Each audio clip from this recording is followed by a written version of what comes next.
আসসালামু আলাইকুম রহমতুল্লাহি ওয়া বারাকাতুহু। প্রিয় ছোট ভাই এবং বোনেরা যারা এবং সপ্তম শ্রেণী থেকে অষ্টম শ্রেণীতে উন্নীত হয়েছ, ইনশাআল্লাহ হবে, কারণ যখন আমি ভিডিওটা বানাচ্ছি তোমরা সকলেই সপ্তম শ্রেণী থেকে অষ্টম শ্রেণীতে ওঠার জন্য বার্ষিক পরীক্ষা দিয়ে ফেলেছ এবং রেজাল্ট অথবা ফলাফলের আশায় আছো, যারা অষ্টম শ্রেণীতে ভর্তি হবে অথবা অষ্টম শ্রেণীতে উন্নীত হবে। তো এখানে তোমাদের বিজ্ঞান বিষয়ক দুটি বই থাকবে। প্রতি বছর একটি করে বই থাকতো, কিন্তু এবার থাকবে দুটি বই। একটি হচ্ছে বিজ্ঞান অনুসন্ধানী পাঠ এবং আরেকটি হচ্ছে বিজ্ঞান অনুশীলনী বই। প্রথমে ফিরে আসা যাক বিজ্ঞান অনুসন্ধানী পাঠ বইয়ের তৃতীয় অধ্যায় থেকে।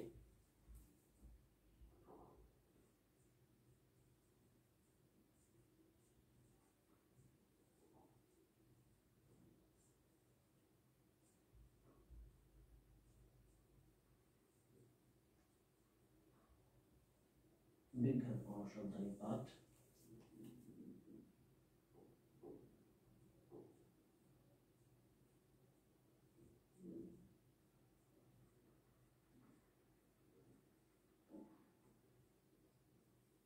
তৃতীয় অধ্যায়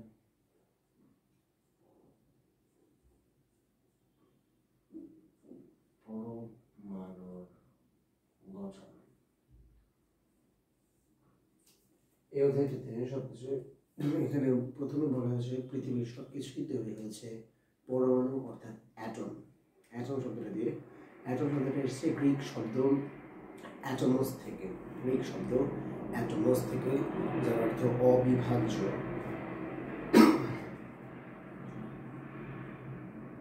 গ্রিক ওয়ার্ড অ্যাটমস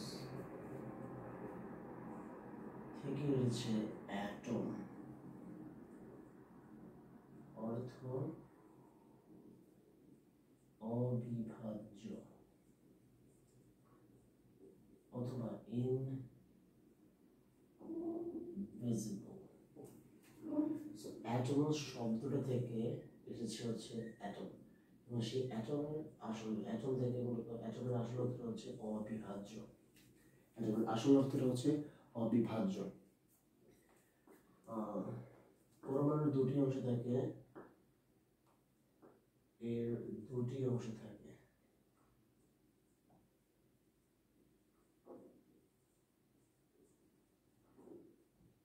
যথা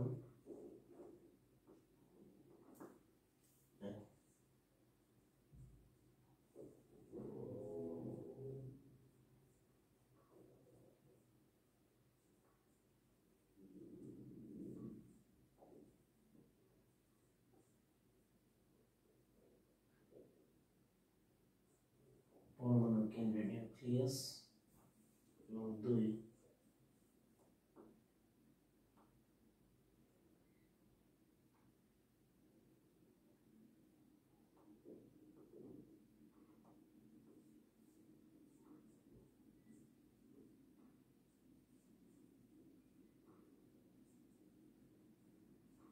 নিউক্লিয়াসকে কেন্দ্র করে বাইরে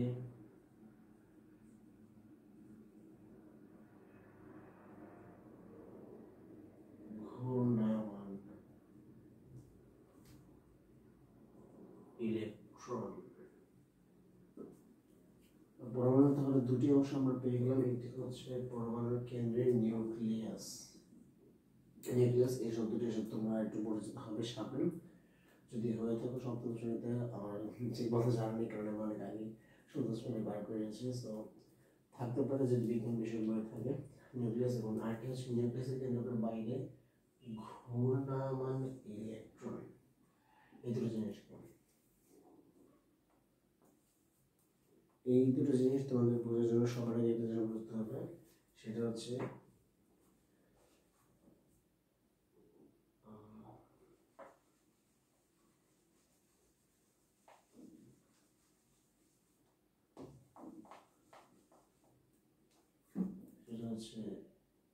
ইলেকট্রন,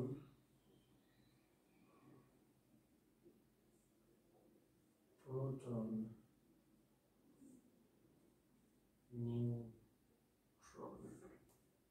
ইলেকট্রন, প্রোটন, নিউট্রন এগুলো হচ্ছে যে কোনো একটি পদার্থ বা যে কোনো একটি মৌলকে ভাঙলে তার ভিতরে আমরা প্রথমে যদি দেখি যে লিউসিপাস এবং লিউসিপাসের মতবাদনের যে একটি ছিল যে লিউসিপাস এবং ডেমোক্রিটাসের মতে কণা অবিভাজ্য, যার নামটা দেওয়া হয়েছিল অ্যাটম। কিন্তু অ্যাটম পরবর্তীতে বিজ্ঞানী প্লেটো এবং অ্যারিস্টটল এটার ভিন্ন মত প্রদর্শন করে, যেখানে অ্যারিস্টটলের মত অনুযায়ী ছিল যে পৃথিবীর সব কিছুতেই মাটি, পানি, বাতাস এবং আগুন দিয়ে তৈরি।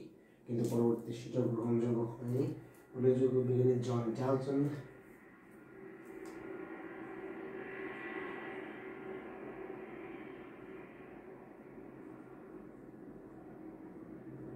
J.J. Thomson,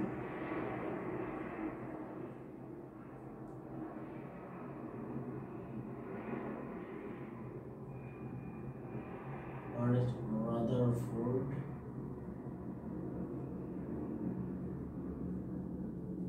and finally Niels Bohr। এই চারজন বিজ্ঞানী একটি কি বলা যায় সেটাকে একটি গ্রহণযোগ্য এবং সবচেয়ে প্রচলনযোগ্য একটি মতবাদ দেন যে তারা সেটা পরীক্ষার মাধ্যমে জানতে পারেন যে অ্যাটম, যেটা আমরা একদিন পর্যন্ত জেনে আসতাম যে কণা অবিভাজ্য, কিন্তু সেটাকেও তারা দেখলেন যে না, ভাঙা যায়, সেটাকে ভাঙা যায় এবং সেটাকে ভাঙলে তিনটা উপাদান বেরোয়। সেটা হচ্ছে ইলেকট্রন, যার আধান হচ্ছে নেগেটিভ বা ঋণাত্মক,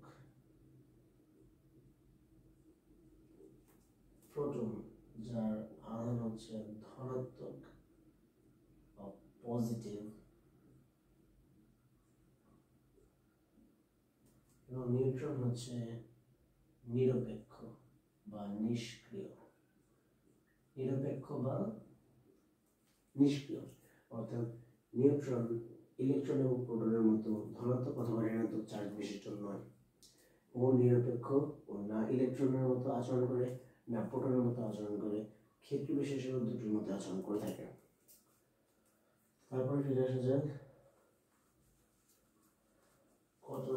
এই ছিল কণা সম্পর্কে, যেমন অ্যাটমের কণা, ইলেকট্রন, প্রোটন এবং নিউট্রন সম্পর্কে ধারণা।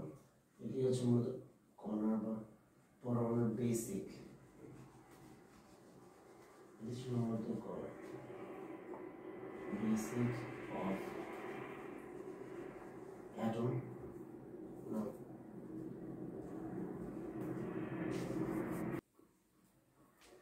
এখন আমরা আবার ফিরে আসি। এতক্ষণ আমরা জানলাম যে অ্যাটম অর্থাৎ পরমাণু এবং তার কণাগুলো সম্পর্কে জানলাম, কিন্তু একটা কথা আরেকটা বলা হয়েছে যে পরমাণু এবং অ্যাটম, পরমাণু অর্থাৎ অ্যাটমের মধ্যে নিউক্লিয়াস বলে একটা শব্দ আমরা উল্লেখ করেছি, কিন্তু সেই নিউক্লিয়াসটা কি আমরা কিন্তু এখন সেটা জানি না। সো সেটা জানার জন্য আমরা দেখি নিউক্লিয়াস সম্পর্কে রাদারফোর্ডের সিদ্ধান্ত। সেটি হচ্ছে সম্পূর্ণ পজিটিভ, সম্পূর্ণ, এটি দিয়ে পজিটিভ বোঝানো হয়েছে বা পজিটিভ বা ধনাত্মক। পজিটিভ চার্জ এবং ভর পরমাণুর কেন্দ্রে একটি অতি ক্ষুদ্র জায়গা মধ্যে সীমাবদ্ধ, অর্থাৎ একটি সম্পূর্ণ চার্জ মনে করো একটা কমপ্লিট চার্জ যেটাকে আমরা বলে থাকি, বা যেটা হচ্ছে একদম সীমাবদ্ধ বা একটা স্থিতিশীল সম্পূর্ণ ধনাত্মক অর্থাৎ পজিটিভ চার্জ, এবং এর ভর অর্থাৎ ওজন আমরা যেটাকে বলি সেটার ভর, এবং পরমাণুর কেন্দ্রে কি মনে করো এটা একটা পরমাণু, এই জায়গাটুকুর মধ্যে যেটা অবস্থান হবে সেটা হচ্ছে কেন্দ্র। ঠিক আছে, সেটা হচ্ছে কেন্দ্র। পরমাণুর কেন্দ্রে এটি অতি ক্ষুদ্র, অর্থাৎ অতি ক্ষুদ্র, যেটা আণুবীক্ষণিক যন্ত্র দ্বারা অথবা এটাকে কি বলা হয়ে থাকে ইলেকট্রন অণুবীক্ষণ যন্ত্র দ্বারা এটাকে দেখা হয় অতি ক্ষুদ্র জায়গার মধ্যে। এতটাই ক্ষুদ্র পরিমাণ যেটাকে খালি দৃশ্যমান চোখে দেখা তো সম্ভব না, শুধুমাত্র অণুবীক্ষণ যন্ত্র দিয়ে দেখা সম্ভব না, ইলেকট্রন অণুবীক্ষণ যন্ত্র দিয়ে এটাকে পর্যবেক্ষণ করতে হয়, মধ্যে সীমাবদ্ধ থাকে। এটাকে বলা হয় থাকে নিউক্লিয়াস। অর্থাৎ সম্পূর্ণ পজিটিভ চার্জ এবং ভর পরমাণুর কেন্দ্রে একটি অতি ক্ষুদ্র জায়গায় মধ্যে সীমাবদ্ধ থাকে। যেটা হচ্ছে নিউক্লিয়াস। এটাই হচ্ছে মূলত নিউক্লিয়াস।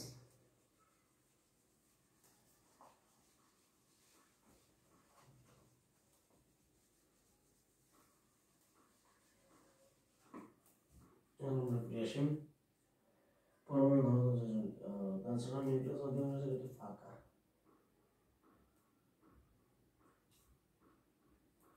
এবং আমরা সবসময় জানি যে যেহেতু নিউট্রন হচ্ছে নিরপেক্ষ, অর্থাৎ এটি না প্রোটনের মতো আচরণ করে না ইলেকট্রনের মতো আচরণ করে, তাই একটি পরমাণুতে সবসময় মনে রাখবে এটি সাধারণ বিষয়। ধরো এটি একটি পরমাণু, একটি পরমাণুতে ঠিক যে কয়টা প্রোটন থাকবে, অর্থাৎ একটি পরমাণুতে সাপোজ আমরা ধরি 11 প্রোটনস, তাহলে সেই পরমাণুতে 11টাই ইলেকট্রন থাকবে। এটা ফিক্সড, দিস ইজ ফিক্সড, যে একটা পরমাণুতে যদি 11টা প্রোটন থাকে তাহলে অবশ্যই 11টা ইলেকট্রন থাকতে বাধ্য। এটি একটি প্রমাণ, পরীক্ষাগত প্রমাণ। সো একটি পরমাণুতে যতগুলো প্রোটন থাকবে ঠিক ততগুলোই ইলেকট্রন থাকবে। সেই হিসেবে ধরলাম প্রথমে আমরা হ্যাঁ হিলিয়াম দিয়ে দেবে। হিলিয়ামের পরমাণুর সংখ্যা হচ্ছে 2, তো দুটি থাকার কারণে এখানে দুটি ইলেকট্রন কিন্তু আমরা দেখতে পাচ্ছি, একটি এবং দুটি। এগুলো হচ্ছে মূলত ইলেকট্রন যেগুলো, এবং এরা যে কক্ষপথ, এটা আমরা সামনে বা অগ্রগতি আরো সামনে জানতে পারবো যে এই কক্ষপথ জিনিসটা কি। কিন্তু আপাতত জেনে রাখি যে এটা নিউক্লিয়াস অর্থাৎ অ্যাটমের ভিতর যে একদম ক্ষুদ্রতম অবিভাজ্য কণা যেটা ধরা হয়েছিল সেটাকে বিভাজ্য করে যেটা পাওয়া যায়, সেখানে এরকম কক্ষপথ বিষয়টা একটি কক্ষপথ থাকে। মূলত যে কক্ষপথের মধ্যে পরমাণুতে যে কটা প্রোটন থাকে ঠিক সেই কটা ইলেকট্রন থাকে, এবং সেই কটা ইলেকট্রন এই কক্ষপথকে ঘিরে আবর্তন করতে থাকে, অর্থাৎ ঘুরতে থাকে। এটা আমরা মূলত আপাতত জানি, সো এটা আমাদের মনে রাখতে হবে।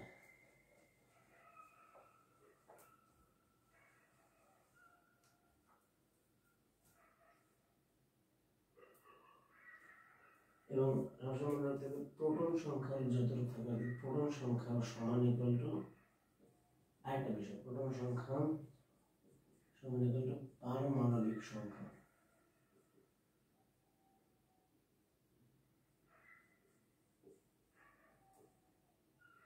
পারমাণবিক সংখ্যা,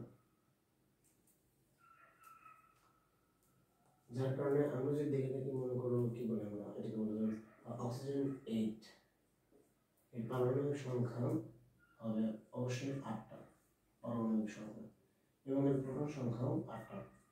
আবার ধরো নিয়ন গ্যাস,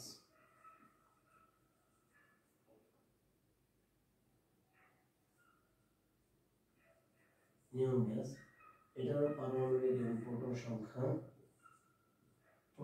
পারমাণবিক সংখ্যা 10, কিন্তু এটি অর্থাৎ নিয়ন এটি কিন্তু অক্সিজেন থেকে সম্পূর্ণ ভিন্ন, অর্থাৎ এটির সাথে এটা কোনো মিল নেই, এই দুটো কিন্তু আলাদা, যার কারণে ভিন্ন ভিন্ন মৌল অর্থাৎ আলাদা আলাদা মৌলের পারমাণবিক এবং প্রোটন সংখ্যা ভিন্ন।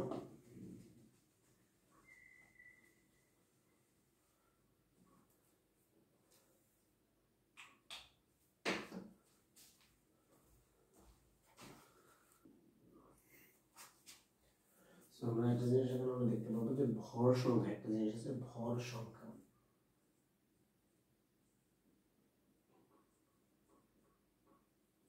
এটাকে মূলত প্রকাশ করা থাকে এ দিয়ে।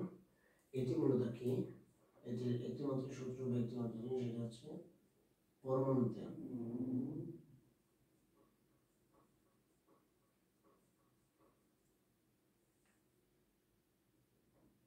মোট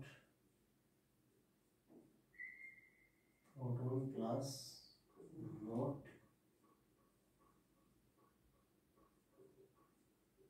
নিউট্রন সংখ্যা, মোট প্রোটন প্লাস মোট নিউট্রন, এটি হচ্ছে মূলত ভর সংখ্যার সূত্র, যেটাকে এ দিয়ে প্রকাশ করা থাকে। অর্থাৎ ই যেহেতু প্রোটন এবং ইলেকট্রন সম্বন্ধে ইউ লেখা যেতে পারে, কোনো সমস্যা নেই। প্রোটন প্লাস নিউট্রন এই দুটোর যোগফল হচ্ছে এ অর্থাৎ ভর সংখ্যা, এই পুরোটা যোগফল। এবং একই পরমাণুর প্রোটন সংখ্যা সমান থাকলেও নিউট্রন সংখ্যা ভিন্ন হতে পারে, এটা সবসময় তোমরা মনে রাখবে। এটি পরমাণুর প্রোটন সংখ্যা এক থাকলেও নিউট্রন সংখ্যা আলাদা ভিন্ন হতে পারে। এবং একটি পরমাণু একটি গুরুত্বপূর্ণ fact, it's one of the most important facts, একটি পরমাণুর পারমাণবিক ভর প্রায় তার ভর সংখ্যা প্রায় তার ভর সংখ্যার সমান, প্রায় তার ভর সংখ্যার সমান। এটি একটি অন্যতম গুরুত্বপূর্ণ ফ্যাক্ট। এটি পরমাণুর পারমাণবিক ভর, এটি পরমাণুর পারমাণবিক ভর প্রায় তার ভর সংখ্যার সমান, অলমোস্ট ইকুয়াল, আমরা এটাকে বলতে পারি। এবং ধরে নেওয়া যায় আরেকটা জিনিস আছে যেটা হচ্ছে একটু গুরুত্বপূর্ণ, এবং প্রোটন ও নিউট্রন, পি এবং এন দিয়ে প্রোটন এবং নিউট্রন বলছে, পি দিয়ে প্রোটন, এন দিয়ে নিউট্রন। প্রোটন এবং নিউট্রন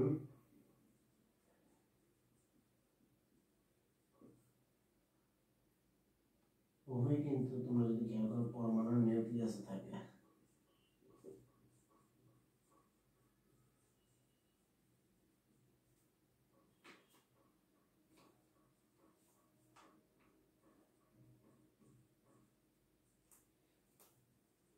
পরমাণুর নিউক্লিয়াসে থাকে। ইলেকট্রন একমাত্র এমন একটা কণা বা বস্তু যা মূলত পরমাণুর অক্ষপথে শক্তি স্তরকে ঘিরে আবর্তন করতে থাকে। প্রোটন এবং নিউট্রন নিউক্লিয়াসে থাকে, যার কারণে একে নিউক্লিয়ন বলা হয়ে থাকে। প্রোটন এবং নিউট্রন পরমাণুর নিউক্লিয়াসে থাকে, যার ফলে একে নিউক্লিয়ন বলে। নিউক্লিয়ন,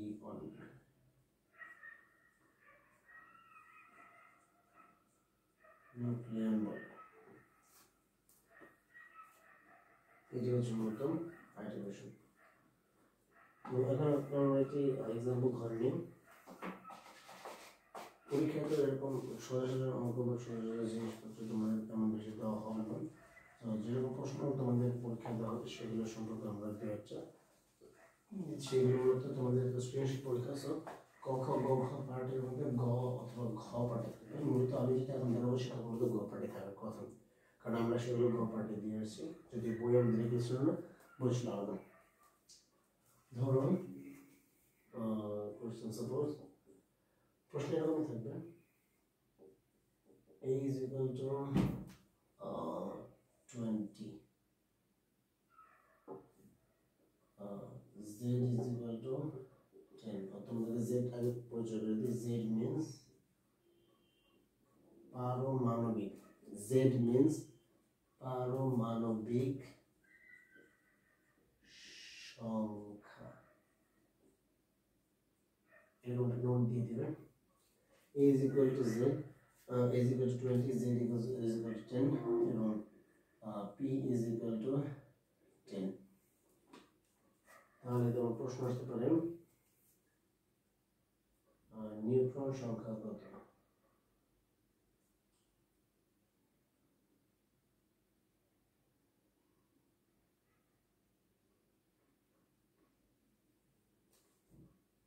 কোশ্চেন আসতে পারে তোমাদের যে নিউট্রন সংখ্যা কত?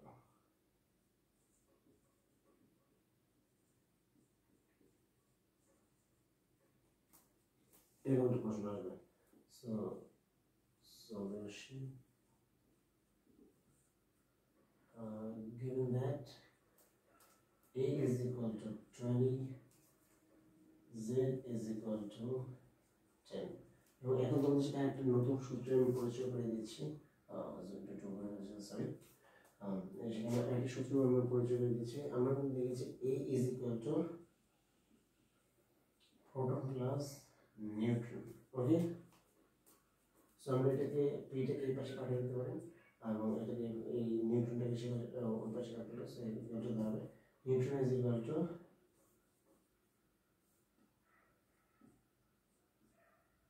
A minus of proton. So এখন যদি আমরা proton ভেতরে থাকি তাহলে আমাদের আসবে 20 minus 10. সুতরাং neutron is equal to 10. এটি মূলত অ্যান্সার। কিন্তু এতটা শর্টে করলে তোমাদেরকে নাম্বার যেগুলো কলেজের যেগুলো স্কুল এবং কলেজের বাংলাদেশের নাম্বার কম দেওয়ার সম্ভাবনা অনেক বেশি থাকে। এখানে তুমি যদি করে থাকো হ্যাঁ তোমাকে দেবে সর্বোচ্চ গেলে 2 দেওয়ার কথা, কিন্তু তুমি কেন এটি ম্যাথমেটিক্স করে যেখানে 3 মার্কসের একটি ম্যাথমেটিক্স সেটা তুমি ফুল মার্কস অ্যান্সার করে ফুল ঠিক করো মাত্র 2 পাবে। এটা একটা ইটস ম্যাটার অফ ফ্যাক্ট। তোমাদেরকে এখানে একটু সাজিয়ে গুছিয়ে লিখতে হবে, যেমন a ইজ ইকুয়াল টু ভর সংখ্যা a, a is equal to এত পারমাণবিক সংখ্যা z ইজ ইকুয়াল টু এত, প্রোটন সংখ্যা is p ইকুয়াল টু এত। এরকম তোমাদের লিখে নিতে হবে পারমাণবিক সংখ্যা অনুযায়ী। সো এই এরকম একটা ম্যাথমেটিক্যাল সলিউশন তোমাদের আসবে, যেটা থেকে তোমাদের ইকুয়েশন ফর্মেশন করে নিতে হতে পারে নিজেদের। সো এটা আমি তোমাদেরকে দেখিয়ে দিলাম। এটা এরকম প্রশ্ন অনেকবার আসে বোর্ডে। আমি র্যান্ডম একটা প্রশ্ন দেখেছি, তোমাদের মনে করো যে বোর্ডের কোশ্চেন নিয়েছি, বোর্ডের কোনো কোশ্চেন ছিল, it was a random question. Then next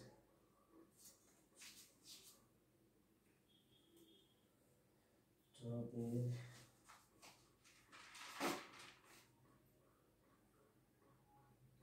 then তোমাদের আরেকটি বড় বিষয় আইসোটোপ।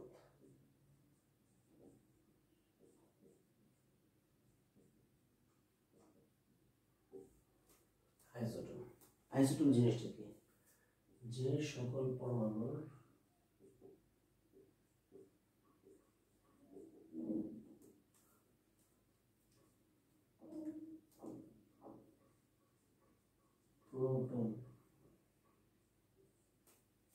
প্রোটন সংখ্যা সমান, যে সকল পরমাণুর প্রোটন সংখ্যা সমান, নিউট্রন এবং ভর সংখ্যা ভিন্ন,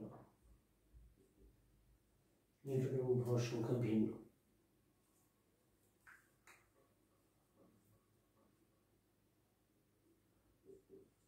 তাদেরকে আইসোটোপ বলে। যে সকল পরমাণুর প্রোটন সংখ্যা সমান, অর্থাৎ যে কোনো একটা পরমাণুর প্রোটন সংখ্যা সমান আছে কিন্তু নিউট্রন সংখ্যা যতটুকু থাকার কথা প্রোটন এবং ভর সংখ্যা নিউট্রন হিসাব করে ততটুকু নেই, তার চেয়ে কম অথবা বেশি আছে, এবং ভর সংখ্যা যতটুকু থাকার কথা তার চেয়ে কম বেশি আসার কথা ভিন্ন। নিউট্রন সংখ্যা এবং ভর সংখ্যা ভিন্ন কিন্তু প্রোটন সংখ্যা সমান আছে, এইসব পরমাণুকে বলা হয়ে থাকে বা এইসব পরমাণুকে আমরা আইসোটোপ বলে চিহ্নিত করে থাকবো। যেমন এবার সবচেয়ে বড় একটা ফ্যাক্ট যে কার্বন তোমরা অনেকে চেনো, কার্বন ডাইঅক্সাইড গ্যাসের নাম শুনেছো, কার্বন চেনার কথা।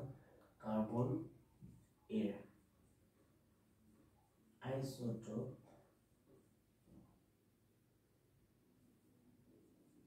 তিনটি, কার্বনের আইসোটোপ তিনটি। 1 নম্বর C12 অর্থাৎ কার্বন 12, 2 নম্বর কার্বন 13 এবং 3 নম্বর কার্বন 14। এর নিউট্রন সংখ্যা যথাক্রমে 6, এর নিউট্রন সংখ্যা যথাক্রমে 7 এবং এর নিউট্রন সংখ্যা যথাক্রমে 8। হ্যাঁ দেখো একটা জিনিস, কার্বনের কিন্তু ইলেকট্রন এবং প্রোটন সংখ্যা 6টি, নিউট্রন সংখ্যা 6টি এবং সব মিলিয়ে ভর সংখ্যা হচ্ছে 12টি। কিন্তু কার্বন 12 আইসোটোপ যার কারণে স্থিতিশীল, এর কারণে এবং এটি প্রকৃতিতে অনেক বেশি সহজলভ্য। একটা জিনিস মনে রাখবে, যেই পরমাণু বা যে আইসোটোপ যত বেশি স্থিতিশীল সেটাই প্রকৃতিতে তত বেশি সহজলভ্য অথবা সহজপ্রাপ্য। সো কার্বন 12 আইসোটোপে কিন্তু নর্মাল নিয়মটা মেনটেন করা যায়, কিন্তু তাহলে আইসোটোপের মধ্যে পড়ে। বাট কার্বন 13 এবং কার্বন 14 এই দুটো নিউট্রন সংখ্যা সমান আছে? এই দুটো নিউট্রন সংখ্যা কি সমান আছে আদৌ? অবশ্যই নেই, কারণ নিউট্রন থাকার কথা তার 6টি, কিন্তু আছে তার 7টি। তার কারণে ভর সংখ্যা চেঞ্জ হয়েছে 13টিতে, 13টি হয়েছে 12টি। এবং নিউট্রন সংখ্যা কার্বন 14 ক্ষেত্রে, কার্বন 14 আইসোটোপের ক্ষেত্রে নিউট্রন সংখ্যা 6-এর বদলে 8টি হয়েছে, অর্থাৎ 2টি বেশি হয়েছে, যার কারণে ভর সংখ্যা হয়েছে 14। তো এই তিনটি হচ্ছে কার্বন 12 এবং কার্বনের আইসোটোপ। কার্বন 12, কার্বন 13 এবং কার্বন 14। এমসিকিউ দ্বারা যদি আসে কার্বনের আইসোটোপ কয়টি?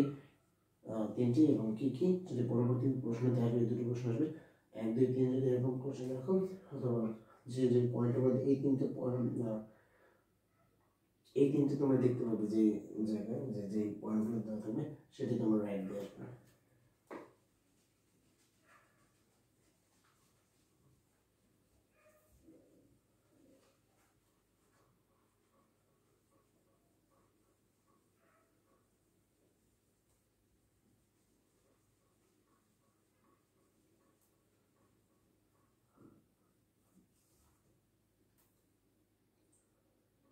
আইসোটোপের কয়টি ধর্ম আছে?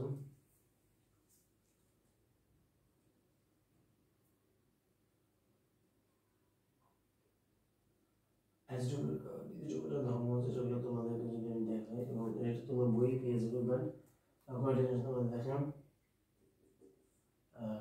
আইসোটোপ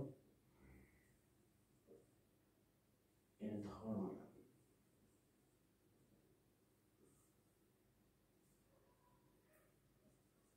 রাসায়নিক ও বৈদ্যুতিক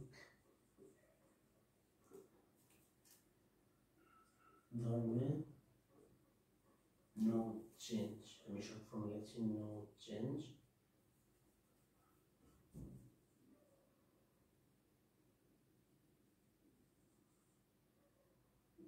নো চেঞ্জ এই লিখতে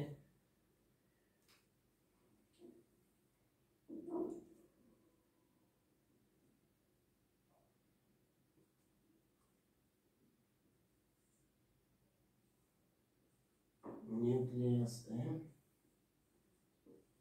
নিউট্রন সংখ্যা, এগুলো দিয়ে কিন্তু আমরা তোমাদের নিউট্রন সংখ্যা বা নিউট্রন বোঝাচ্ছি। নিউট্রন সংখ্যা ভিন্ন থাকায়, নিউট্রন সংখ্যা ভিন্ন থাকায়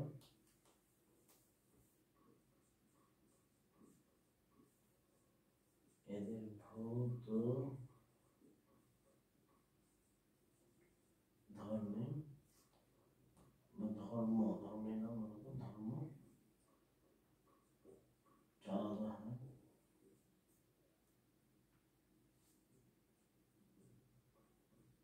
একটু আলাদা হয়। এটি হচ্ছে অ্যাডিটিভ পয়েন্ট বা অ্যাডিটিভ প্রমাণ বা ধর্ম।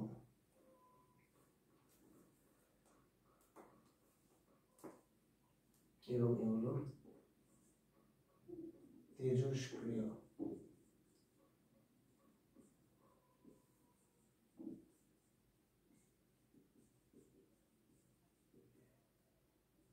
মাধ্যমে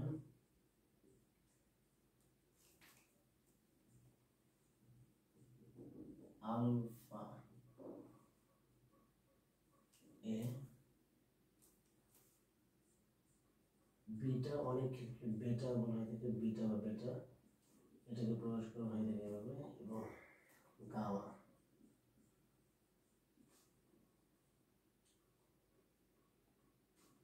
গামা রশ্মি বিকিরণ করে।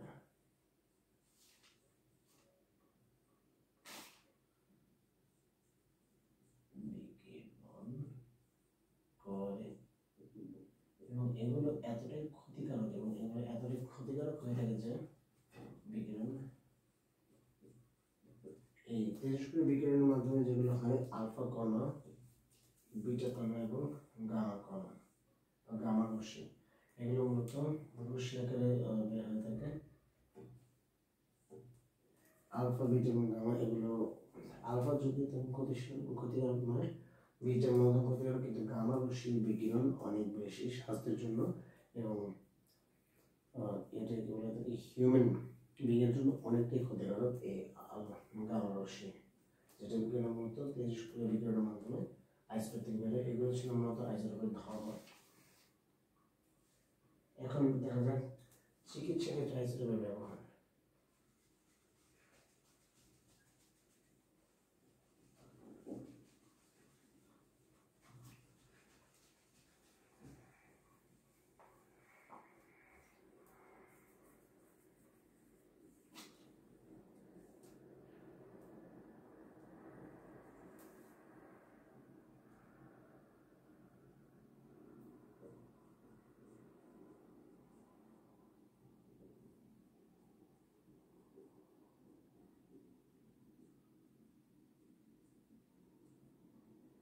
চিকিৎসা ক্ষেত্রে আইসোটোপের ব্যবহার। প্রথম ব্যবহার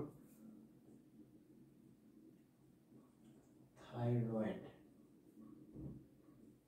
গ্রন্থির রোগ নির্ণয় ব্যবহার করে থেকে আয়োডিন 131, 131 আয়োডিন 131 ব্যবহার করা থেকে থাইরয়েড ফাংশন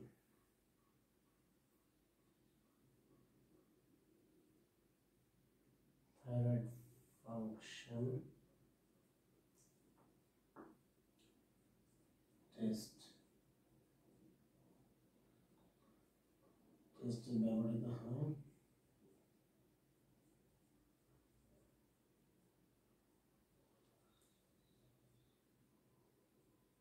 টেকনিশিয়াম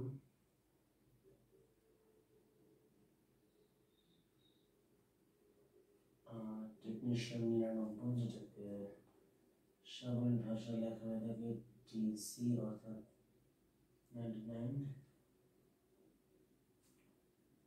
বা টিসি 99 এভাবে লেখা হয়ে থাকে। এগুলো ব্যবহার করে থাকে শুরু ধমনী ক্ষেত্রে বা ধমনীতে সমস্যা থাকলে ব্যবহার করে থাকে। শুরু ধমনীতে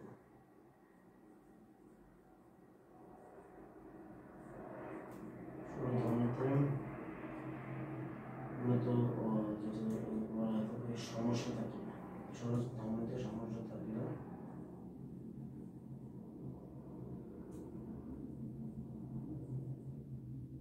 এবং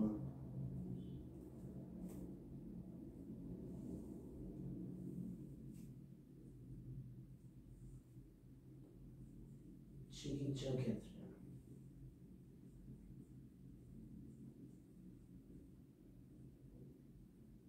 এবং জীবাণুমুক্ত করা।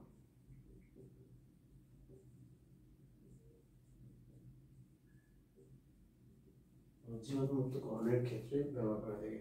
সো প্রথমে কি আইসোটোপের ব্যবহার চিকিৎসা ক্ষেত্রে থাইরয়েড গ্রন্থির রোগ নির্ণয়ের জন্য ব্যবহৃত হয়ে থাকে কি আয়োডিন 131, যেটা কিভাবে প্রকাশ করা থাকে থাইরয়েড ফাংশন টেস্টে ব্যবহৃত হয় বা থাইরয়েড ফাংশন টেস্টে ব্যবহৃত হয় টেকনিশিয়াম 99 টিসি 99 এভাবে লেখা হয়ে থাকে অথবা এভাবে লেখা হয়ে থাকে, একভাবে প্রকাশ করা থাকে।